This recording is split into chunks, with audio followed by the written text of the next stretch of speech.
नमस्कार, आप देख रहे हैं खबर दोपहर और मैं हूं आपके साथ सुकन्या सिंह।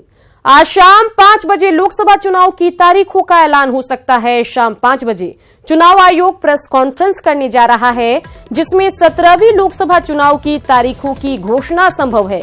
सूत्रों के मुताबिक इस बार 6 से 9 चरण में वोटिंग हो सकती है। उम्मीद यह है कि लोकसभा चुनाव के साथ ही जम्मू कश्मीर, ओडिशा, आंध्र प्रदेश, सिक्किम और अरुणाचल प्रदेश में विधानसभा चुनाव के लिए वोटिंग भी हो सकती है। साल 2014 में 7 अप्रैल से 12 मई के बीच 9 चरणों में मतदान हुआ था। वोटों की गिनती 16 मई को हुई थी। 26 मई को शपथ ग्रहण हुआ था। 16वीं लोकसभा का कार्यकाल 6 जून को समाप्त हो रहा है। ऐसे में इससे पहले 17वीं लोकसभा का गठन होना है।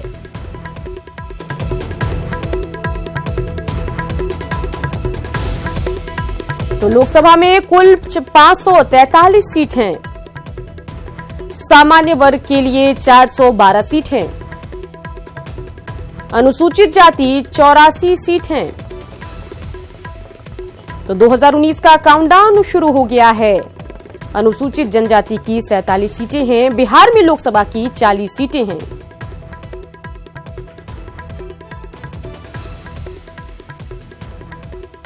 लोकसभा में बीजेपी की 268 सीट है। वहीं इंडियन नेशनल कांग्रेस की अगर बात करें तो उसकी 45 सीट है।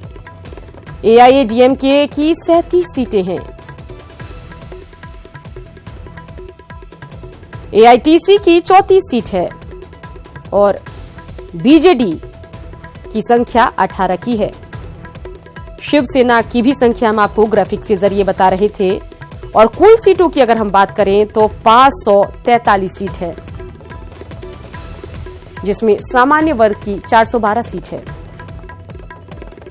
अनुसूचित जाति की 84 सीट है। तो 2019 लोकसभा चुनाव का काउंटडाउन तकरीबन शुरू हो गया है। 5 बजे चुनाव आयोग की प्रेस कॉन्फ्रेंस है, जिस पर हमारी नजरें टिकी है।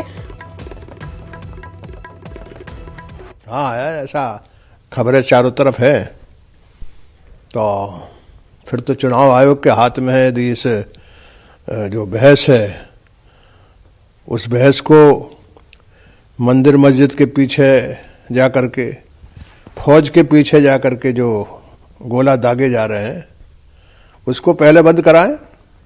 यानी वो बिल्कुल पहले से बचा हुआ है। सिर्फ अंतर यह है कि चुनाव आयोग के हाथ में आ जाएगा। तो मैं सोचता हूं कि चुनाव के आयोग के हाथ में आने के बाद कुछ रास्ता सुधार का निकलेगा। नहीं, पूरा देश इंतजार कर रहा था कि वो तिथि जल्द घोषित हो और ये स्वागत योग्य है कि चुनाव आयोग आज निर्णय लेने जा रहा है। निश्चित रूप से चुनाव की तारीखें घोषित होने के बाद लोकसभा चुनाव का जो बहुप्रतीक्षित चुनाव है, काफ़ी पूरे दुनिया की निगाहें इस पर टिकी हुई हैं और भारत का भविष्य टिका है। सभी लोग चुनाव पर टकटकी लगाए बैठे थे। मैं समझता हूं भारतीय जनता पार्टी जो है वो एक ऐसा संगठन है जो नीचे तक पहुंचा हुआ है, बूथ लेवल तक पहुंचा हुआ है और जो कार्यकर्ताओं के बल पर खड़ा हुआ है। तो हमारी तैयारी तो है जो 24/7 पूरे साल रहती है। तो हम लोग एकदम है और आप देखेंगे कि हम 300 से ज्यादा सीटें जो हैं भारतीय जनता पार्टी अपने अकेले बूथे के ऊपर जीत कर आएगी। हमारी बूथ कमेटीज बन चुकी हैं। बूथ कमेटीज के लोगों को अलग अलग काम का उसका हो पाया है। पब्लिक मीटिंग्स वैसे होती रहती हैं हर वक्त। हमारी कैंपेन कमेटीज वगैरह के जरिए जितने अलग अलग जिम्मेदारियां एक एक वार्ड के हिसाब से लोगों को दे चुके हैं, बल्कि सेक्टर्स के हिसाब से कौन से सेक्टर में किसके पास जिम्मेदारी होगी वो काम को संभालेगा, वो सब चीज़ों को कह के समझता हूँ तैयारी अगर इलेक्शन 10 दिनों के बाद भी हो जाए तो उसके लिए तैयारी है पूरी।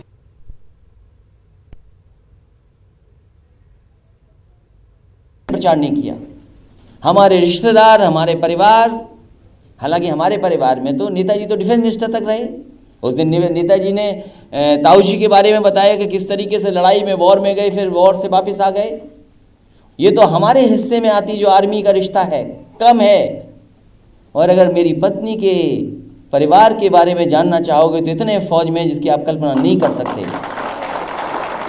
और एक बार तो बहुत आग बबूला हो गए थे लोग, मैंने कुछ कह दिया था शहीदों के बारे में। सोचो बीजेपी वाले कितने आग बबूला हो गए थे। अब तो सब सच्चाई सामने है। कौन सेवा कर रहा है देश की सीमाओं की? गरीब किसान का बेटा कर रहा है। गरीब का बेटा सीमा पर सुरक्षा दे रहा है, रक्षा कर रहा है देश की, और इन्हें केवल दिखाई दे रहा है कि इससे वोट का हिसाब किताब कैसे कर लें।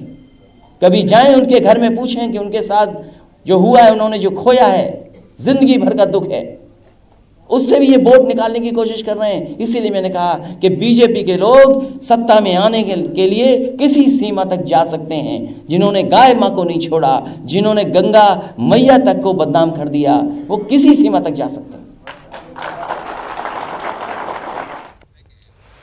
चुनावों की तिथि घोषित होते ही पूरे देश में आदर्श आचार संहिता लागू हो जाएगी।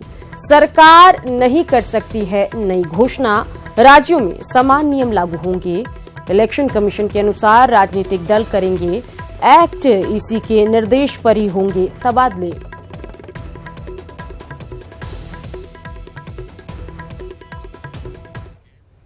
चुनाव आयोग की आज शाम होने वाली प्रेस कॉन्फ्रेंस पर बीजेपी के प्रदेश अध्यक्ष नित्यानंद राय ने प्रतिक्रिया दी। उन्होंने दावा किया है बीजेपी बिहार में 2014 से भी बेहतर प्रदर्शन कर सभी 40 सीट जीतने की तैयारी में है और फिर एक बार नरेंद्र मोदी को देश का प्रधानमंत्री बनाया जाएगा। भारतीय जनता पार्टी कोई चुनाव की तैयारी एक दिन करती नहीं, अपने लक्ष्य की ओर लगातार अग्रसर भारतीय जनता पार्टी अपने संगठन के विस्तार में लगी रहती है। उसमें भी चुनाव एक महत्वपूर्ण विषय है और बिहार की 40 की 40 सीटें जीते एनडीए और इसकी पूरी तैयारी कर ली गई। झारखंड में कुल 14 लोकसभा सीटों पर चुनाव होना है। चुनाव आयोग की प्रेस कॉन्फ्रेंस को लेकर झारखंड में सियासी पारा चढ़ गया है। अगर 2014 में झारखंड के चुनावी नतीजों पर नजर डालें तो बीजेपी ने 14 में से 12 सीटें जीती थी, जबकि जेएमएम ने 2 सीटें जीती। बड़ा सवाल है कि क्या बीजेपी दोबारा अपना बेहतरीन प्रदर्शन दोहराएगी।